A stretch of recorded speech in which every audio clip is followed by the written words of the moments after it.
Hello, viewers. This is Paladin of Odin, and this is some more Magic the Gathering Online. This is another episode of the Standard Commentary Series, and it looks like we've got Naya Midrange versus Golgari. Ooh. Naya plays Nahiri the Harbinger. He's also got Nissa Voice of Zendikar and a 1/2 plant token. Golgari has a Sylvan Advocate and an Oath of Nissa. So +2 on Nahiri, choosing not to discard a card, so just putting loyalty counters on Nahiri, make her a little harder to kill, and getting you that much closer to the ultimate, or giving you more instances of being able to exile things.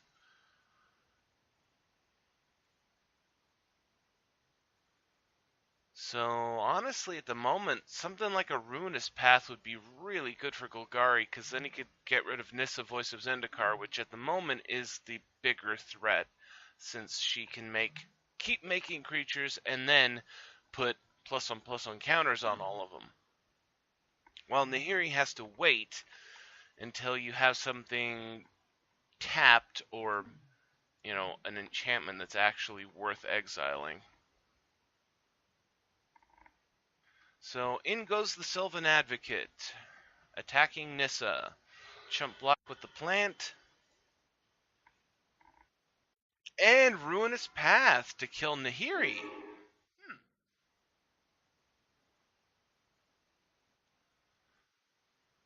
I have to admit, my target would have been Nissa, but she's still a planeswalker, and that would have been 6 loyalty counters that Naya had to play with. But now he has a Chandra Flamecaller with +1. The elementals are attacking in. Golgari does not block. He takes 6 damage and goes down to 12. Another Ruinous Path would be really good right now, but highly unlikely.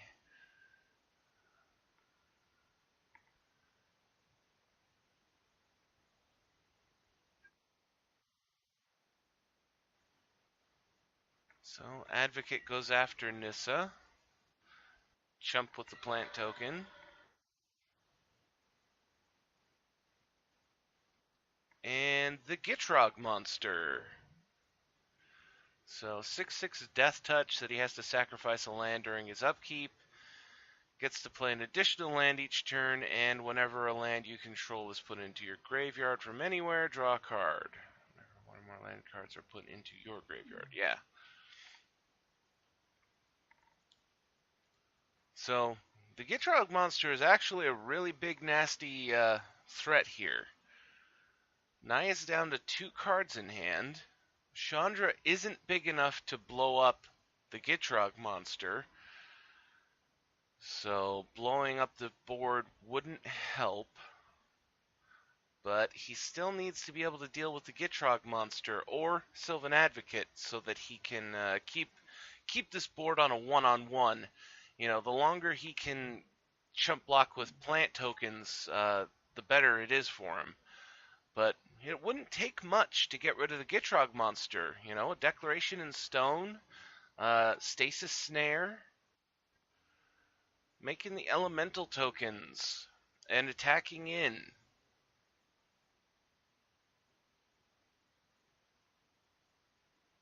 Hmm. If he blocks and Naya has a Dramoka's command, he can very easily make one of these fight Gitrog monsters so that the other one kills it. Or just the damage going through.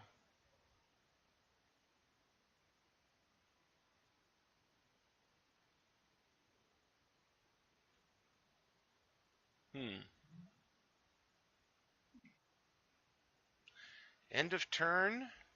Grasp of Darkness to kill off the 1/2 plant. Well, now it's 2 creatures versus 1, so unless Naya has an instant speed response, one of his planeswalkers is going to die here. And I would, well, actually no, because why would you chump block the Sylvan Advocate. Never mind.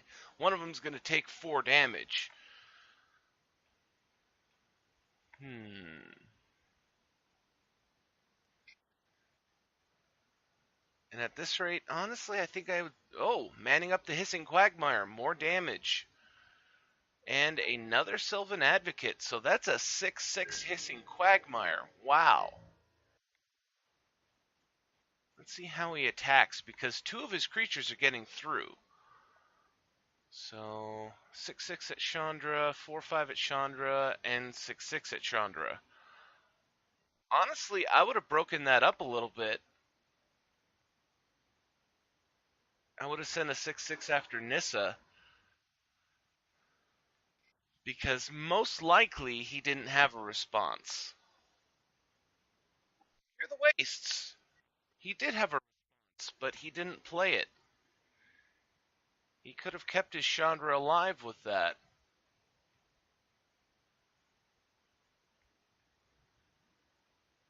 Okay, -2 puts a +1/+1 counter on all of his creatures.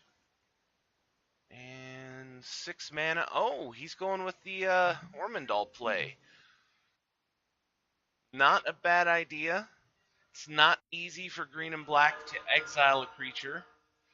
So that's 9 damage flying, gains him 9 life. So unfortunately, things are not looking good for Golgari. He's most likely going to lose this one. And he concedes.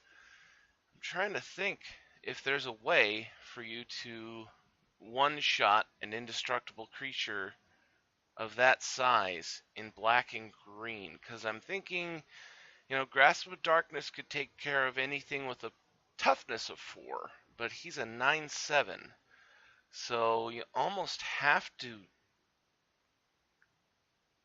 get double Grasp of Darkness, I think. Unless you can get it on a board by itself, and then you can use To the Slaughter. But then again, he would have a Planeswalker, so he'd most likely sacrifice Nissa to keep his big bad demon. So ultimately, Golgari was pretty much out of options. So on to game 2. Okay, so a black and red land from the deck, which I was calling Golgari. Maybe he's Jund, actually, and just got red mana screwed. But Naya, first turn Oath of Nissa, finds a Nahiri Harbinger. Sylvan Advocate turn 2 from the other side.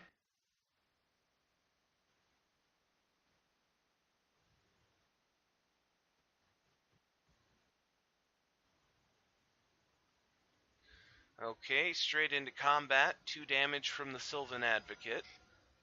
Second main phase, another Sylvan Advocate. So a Declaration in Stone would be pretty good here. It would have been better than the Nissa, because now he only has 1 blocker for 2 Sylvan Advocates. Now she won't die this time, but next time. So it does buy him 1 turn and keeps his Planeswalker alive, so who knows? He could have, he could top deck a Declaration in Stone and get rid of these Sylvan Advocates. Or Grasp of Darkness on the plant token, so no blockers. Nissa is dead.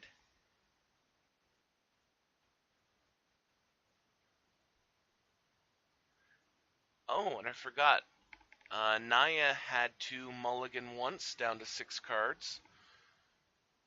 So, all these little factors might lead to I guess we'll call him Jund, victory here. Okay, Nahiri, +2, discards a Needle Spires to draw a card. 1 more land and he has access to the white board wipes. He is running Naya, so Radiant Flames would work on the Sylvan Advocates right now. 1 more land and it is pretty much useless. So 4 damage going at Nahiri. She's still alive with 2 loyalty counters. And now we gotta see if Naya has anything he can do.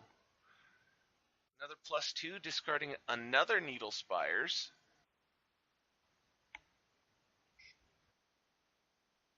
Another Oath of Nissa.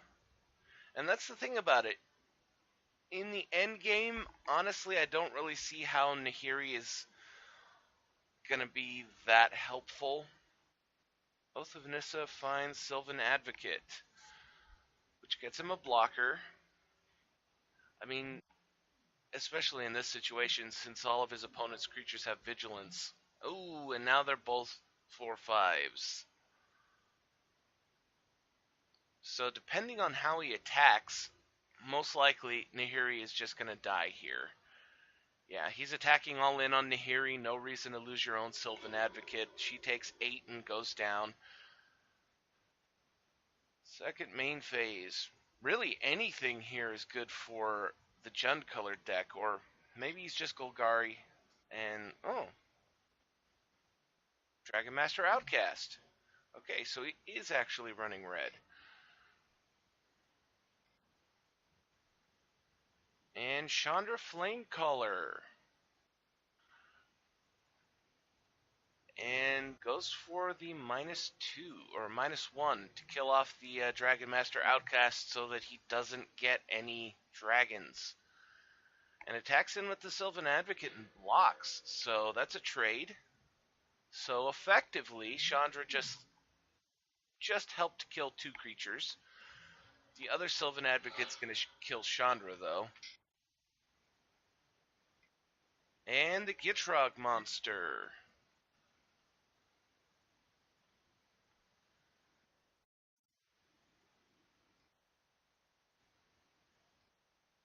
Another Nahiri. Not really that helpful right now.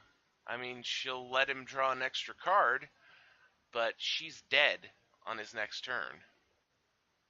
Oh, and he chose not to discard. And Hangerback Walker for 1. He is out of cards. Now, if the other side doesn't do anything, he can chump block the Gitrog monster with the Hangerback Walker and let her take 4 and live, and then he can -2 and get rid of the Gitrog monster. Or he can just ruin his path and kill her. So, unfortunately for Naya, things are looking very, very grim. He chump blocks the Gitrog monster and takes 4. Sylvan Advocate, so he's top decking, and right now about the only thing I could think of that would be really helpful to him would be something like a Planar Outburst. Since he has 8 mana, he could play it and play it for the Awaken cost so that he gets a creature on top of killing all the other creatures. Okay, so lots and lots of cards for him from the Gitrog monster.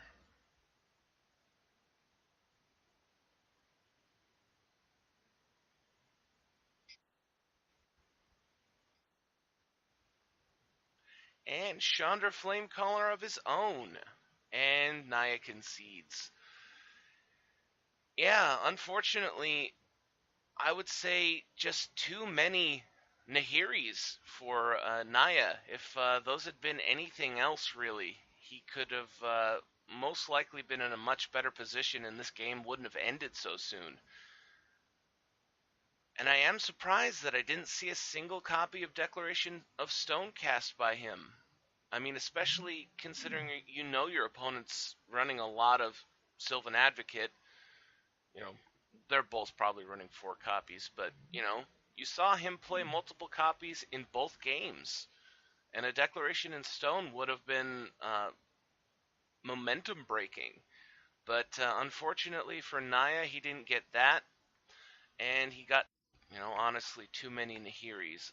I don't really see her as that powerful of a Planeswalker in current standard, but she has her uses. But I've rambled on for far too long, so I'm going to end the video here. That was Naya Midrange versus, I will call it Jund, and if you liked what you saw, hit that like and subscribe button for me, and I'll see you in the next video.